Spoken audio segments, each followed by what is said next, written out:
Good morning. आज हम ऑक्सीटोसिस drugs के बारे में पढ़ेंगे। ऑक्सीटोसिस पार्ट 2। इसके पहले हमने फोलिक एसिड, आयरन और कैल्शियम मेडिसिन के बारे में पढ़ा था। आज हम इसी का पार्ट 2 पढ़ेंगे और इसमें ऑक्सीटोसिस ड्रग्स के बारे में पढ़ेंगे। तो चलिए स्टार्ट करते हैं। ऑक्सीटोसिस क्या होता है? ऑक्सीटोसिस का यूज़ हम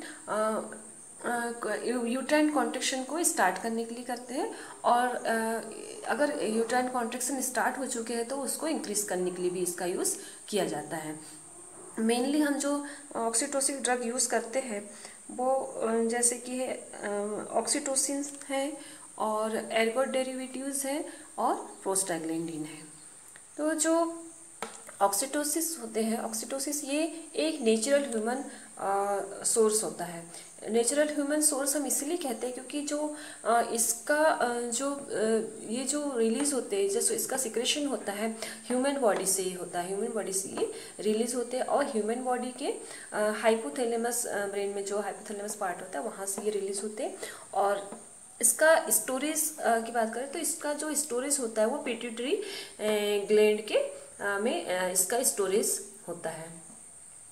अब हम देखते हैं कि जो इसका जो यूज़ है ड्यूरिंग लेबर हम करते हैं और इसके कुछ सिंथेटिक प्रिपरेशन होते हैं। सिंथेटिक प्रिपरेशन में देखते हैं जैसे कि हम जो सिंटोसिनान होता है, सिंटोसिनान इसका यूज़ हम आईवी एंड आईएम के रूप में करते हैं और इसमें 100% होता है 1 एम्पूल में। ये 100% इसमें सिंटोसिनान होता है और ये 5 यूनिट इंटरनेशनल यूनिट होती है।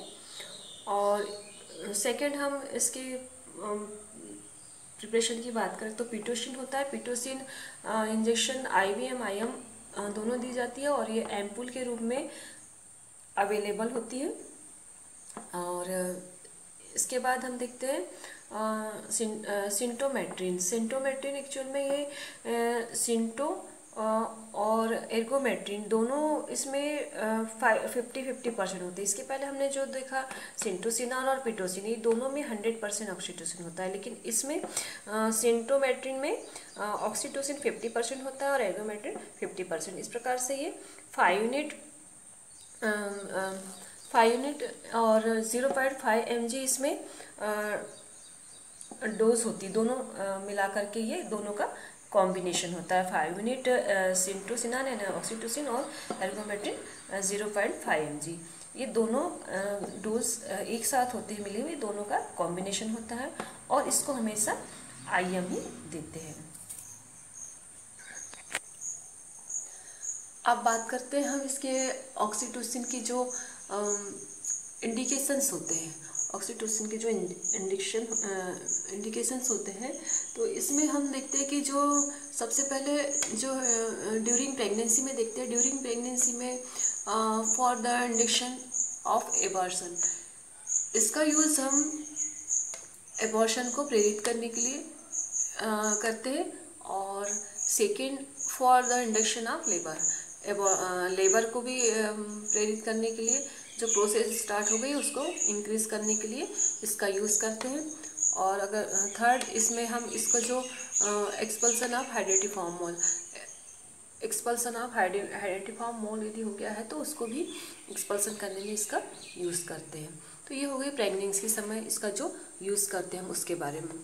अब इसके बाद हम देखते हैं ड्यूरिंग लेबर इसका कैसे यूज़ करते हैं।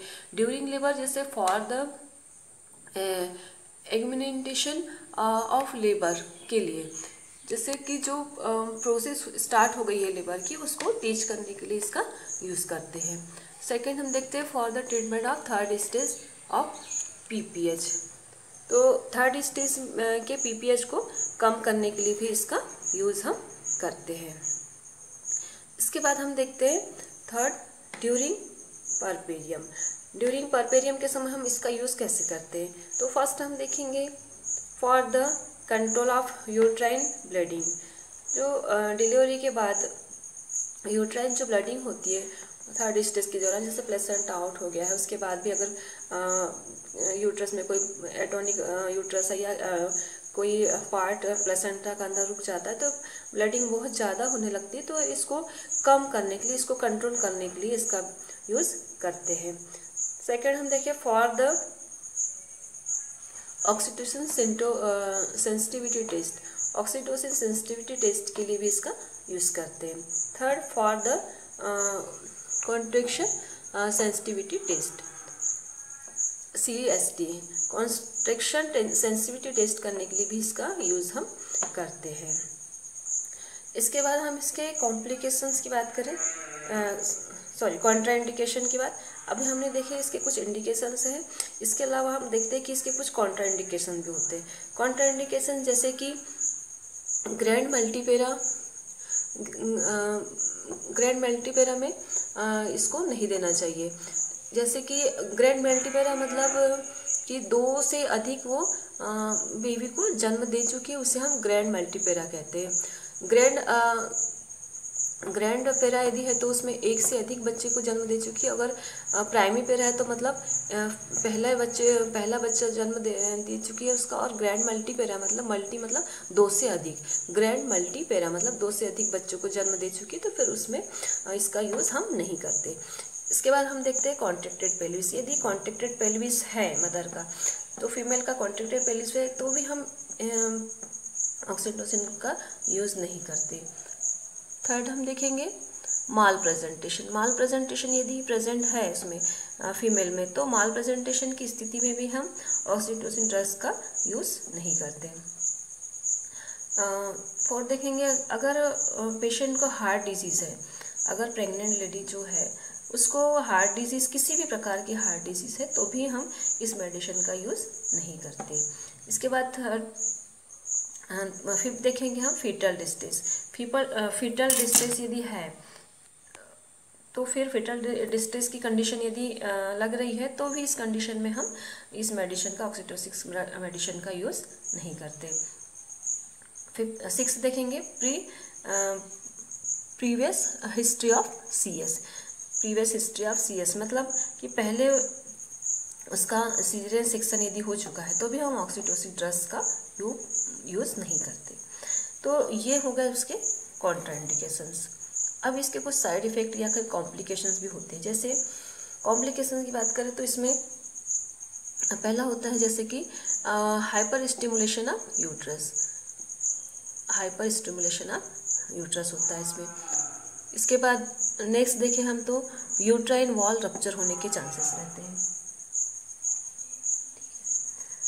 गर्भाशय अधिक उत्तेजित हो जाता है, यानी कि यूट्रस हाइपर स्टिमुलेटेड, अत्यधिक उत्तेजित मतलब तेज हो जाता है उत्तेजित इसमें।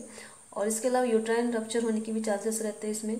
इसके अलावा हम देखते हैं तो फीटल डिस्ट्रेस भी होने के चांसेस इसमें ज़्यादा होते हैं। कॉम्प्लिकेशंस की बात करें इसमें तो बहुत से हो सकते हैं वैसे, जैसे कि हाइपोटेंशन हो सकता है और फीटल डेथ भी हो सकती है।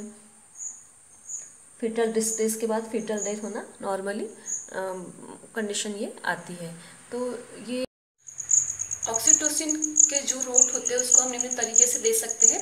जैसे कि इसको इंट्रावीनस देते हैं रूट, जैसे RL में या NS की बोतल जो होती है 500 ml की, उसमें हम इसका यूज़ करते हैं। जैसे RL 500 ml है तो इसमें हम 8 करेंगे 1 यूनिट ऑक्सीटोसिन, और इसको हमेशा लो लेवल से ही स्टार्ट करते हैं। तो फर्स्टली जैसे हम RL 500 ml का बॉटल है उसमें 1 यूनिट ऑक्सीटोसिन इंजेक्शन ऐड किया है तो 15 ड्रॉप पर मिनट के हिसाब से देंगे, और देन उसको हम 20 मिनट तक असेस करेंगे। अगर मान लो कोई हमें उसमें रिस्पांस नहीं मिल रहा है, इफ कॉन्ट्रैक्शन स्टार्ट, यदि कोई कॉन्ट्रैक्शन स्टार्ट नहीं हुए हैं तो फिर हम उसकी जो ड्रॉप होते हैं उसको बढ़ा देंगे, इंक्रीज कर देंगे ना, 30 ड्रॉप 20 मिनट्स के हिसाब से देंगे। लेकिन उसके बाद भी अगर हम देखते हैं कि कोई इम्प्रूवमेंट नहीं दिखाई दे रहा है तो फिर हम उसके ड्रॉप को बढ़ा देंगे, 60 ड्रॉप 20 मिनट तक देंगे। ठीक है। अगर हम देखते हैं कि इसके बाद भी कॉन्ट्रैक्शन स्टार्ट नहीं होते हैं तब फिर हम ड्रॉप को नहीं बढ़ाएंगे, तब हम यूनिट को बढ़ा देंगे। जैसे यहाँ पर 1 यूनिट थी, अब हम इसको क्या करेंगे 2 यूनिट ऑक्सीटोसिन बढ़ाएंगे। मतलब अभी हम 500 ml में 1 यूनिट जो ऑक्सीटोसिन डाल रहे थे वो अब 2 यूनिट डालेंगे। ठीक है। यदि इसके बाद भी कॉन्ट्रैक्शन स्टार्ट नहीं होते हैं तो फिर हम 3 यूनिट देंगे, 3 यूनिट देंगे, और 3 यूनिट देंगे तब हम उसमें ये जो आईवी इन्फ्यूजन देंगे इसमें हम उसको टाइम, ड्यूरेशन और फ्रीक्वेंसी कॉन्ट्रैक्शन के ये सब वॉच करते रहेंगे। ठीक है, ये होता है हमारा जो ऑक्सीटोसिन ड्रिप देने के, इसमें मेडिसिन देने के जो रूट होता है ये आईवी दिया जाता है। अब हम इसके बाद बात करते हैं एर्गोट डेरिवेटिव्स की। एर्गोट डेरिवेटिव्स क्या होता है? एर्गोट डेरिवेटिव्स में इसका जो मेन फंक्शन होता है स्टॉप ऑफ यूट्राइन ब्लीडिंग। अभी हमने इसके पहले ऑक्सीटोसिन ड्रिप पढ़ा जिसका मेन फंक्शन था कॉन्ट्रैक्शन ऑफ यूट्रस को कॉन्ट्रैक्ट करना। अब इसका मेन फंक्शन जो है stop of uterine bleeding. Then अब इसमें क्या होता है, जो एर्गोट डेरिवेटिव्स होती है ये after labour expulsion of baby होने के बाद ही देते हैं। जब बेबी आउट हो जाता है, यूट्रस खाली हो जाता है, तभी हम इसका यूज़ करते हैं। ये इसका यूज़ इसलिए करते हैं कि जो यूट्रस का जो कॉन्ट्रैक्शन है आफ्टर डिलीवरी क्या होता है वो कम हो जाते हैं, तो उसको जो यूट्राइन कॉन्ट्रैक्शन है उसको चालू रखने के लिए, रेगुलर रखने के लिए हम इसका यूज़ करते हैं। जो यूट्रस की लेयर होती है मायोमेट्रियम, उसमें जो फाइबर्स होते हैं वो क्या होते हैं उसमें आफ्टर डिलीवरी एटोनिक कंडीशन में चल जाता है, तो इसके जो कॉन्ट्रैक्शन फास्ट करने के लिए हम इसका यूज़ करते हैं। इसमें जो ब्लड वेसल्स है, जैसे कॉन्ट्रैक्शन फास्ट होते हैं, इस मेडिसिन के देने से यदि कॉन्ट्रैक्शन फास्ट होते हैं तो क्या होती है कि ब्लड वेसल्स जो होती है वो उसके ऊपर प्रेशर पड़ता है, ये दब जाती है। ब्लड वेसल्स के ऊपर प्रेशर पड़ने से ब्लडिंग स्टॉप हो जाती है। ठीक है, तो इसलिए इसका यूज़ हम करते हैं। इसको हम ये जो एर्गोट डेरिवेटिव्स होते हैं ये मुख्यतः 2 प्रकार से होते हैं, जैसे एर्गोमेथार्जिन और मेथार्जिन। एर्गोमेथार्जिन जो होता है ये टेबलेट फॉर्म में और इंजेक्शन फॉर्म में भी अवेलेबल होता है। टेबलेट फॉर्म में 0.5 mg या 1 मिलीग्राम, इंजेक्शन फॉर्म में देखें तो 0.2 mg और 0.5 mg। और मेथार्जिन देखें तो मेथार्जिन टेबलेट फॉर्म में 0.5 mg और 1 mg होता है।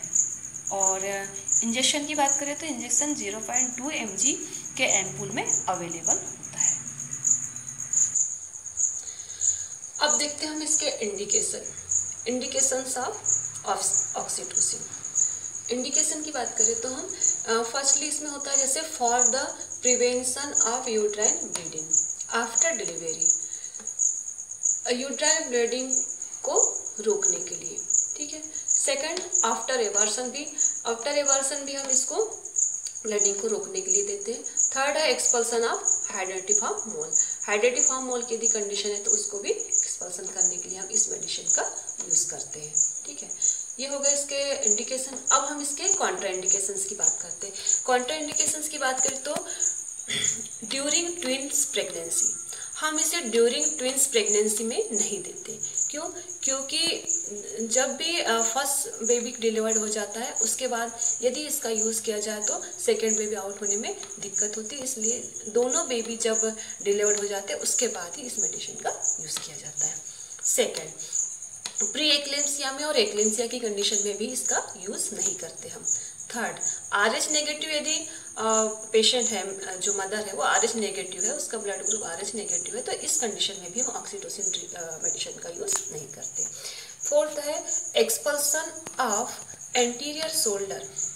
एक्सपल्सन ऑफ, जब एंटीरियर शोल्डर बेबी का निकला हुआ है और पोस्टीरियर शोल्डर आउट नहीं हुआ है तो इस मेडिसिन का यूज़ जब तक नहीं करते जब तक कि दोनों शोल्डर बाहर आकर डिलीवर्ड बेबी नहीं हो जाता, तब तक हम इस मेडिसिन का यूज़ नहीं करते। ठीक है, ये हो गए इसके कॉन्ट्राइंडिकेशन। अब हम इसके कॉम्प्लिकेशंस की बात करते हैं। कॉम्प्लिकेशंस में हम देखें तो इसमें मायोकार्डियल इन्फारेक्शन होने के चांसेस ज़्यादा होते हैं। मायोकार्डियल इन्फारेक्शन मतलब जैसे एर्गो डेरिवेटिव्स जब यूज़ करते हैं हम, तो एर्गो डेरिवेटिव्स एक वैसोकॉन्ट्रिक्टर मेडिसिन का भी रोल इसमें होता है। वैसोकॉन्ट्रिक्टर के रूप में ये होती है। क्योंकि जैसे हम यदि एर्गो डेरिवेटिव्स का यूज़ करते हैं तो जो ब्लड होता है, ब्लड प्रॉपर सप्लाई नहीं होता हार्ट में, ठीक है।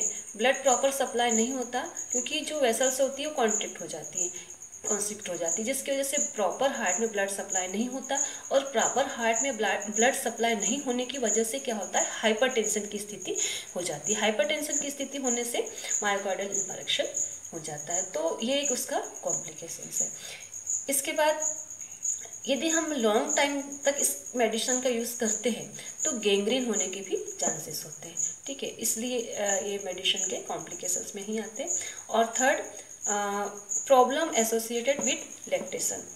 ये लैक्टेशन में भी पीरियड में भी ये प्रॉब्लम करता है, इसलिए ये इसके कॉम्प्लिकेशंस है। प्रोस्टाग्लैंडिन, अभी हमने देखा ऑक्सीटोसिन, एर्गो डेरिवेशन, क्वेटियस। अब इसके बाद हम देखेंगे प्रोस्टाग्लैंडिन्स। प्रोस्टाग्लैंडिन ये भी ऑक्सीटोसिस मेडिसिन है। ये बहुत ही बड़े लेवल पे इसका यूज़ किया जाता है, और ये जो होती है ये टेबलेट, इंजेक्शन, वेजाइनल, सपोरेटरी फॉर्म में अवेलेबल होती है।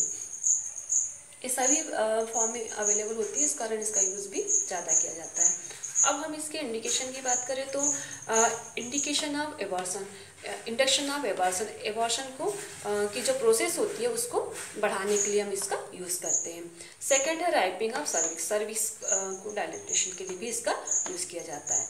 थर्ड है expulsion of hydatidiform. Expulsion of hydatidiform मतलब हाइड्रेटिव फॉर्म मोल यदि हो चुका है तो उसके एक्सपल्सन में भी इसका यूज़ हम करते हैं। Fourth, management of PPH. Management of PPH में जैसे थर्ड स्टेज के समय जब पीपीएच होता है तो उसके मैनेज करने के लिए भी हम प्रोस्टाग्लैंडिन का यूज़ करते हैं। अब हम देखते हैं इसके कॉन्ट्राइंडिकेशंस। कॉन्ट्राइंडिकेशंस में नोसिया हो सकता है पेशेंट को, वोमिटिंग हो सकती है, डायरिया हो सकता है, फीवर, हेडेक, ये सारे उसके कॉम्प्लिकेशंस हो सकते हैं प्रोस्टाग्लैंडिन देने के बाद।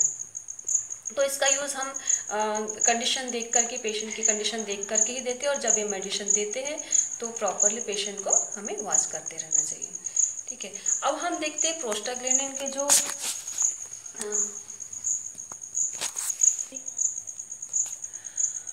अब हम देखते हैं प्रोस्टाग्लैंडिन के जो सिंथेसिस प्रिपरेशन है इसके बारे में।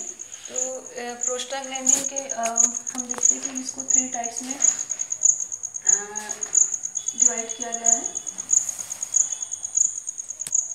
तीनों का उपयोग हम बताएंगे, जैसे कि इसमें प्रोस्टाग्लैंडिन E1, प्रोस्टाग्लैंडिन E1 को हम मीजोप्रोस्टाल भी कहते हैं।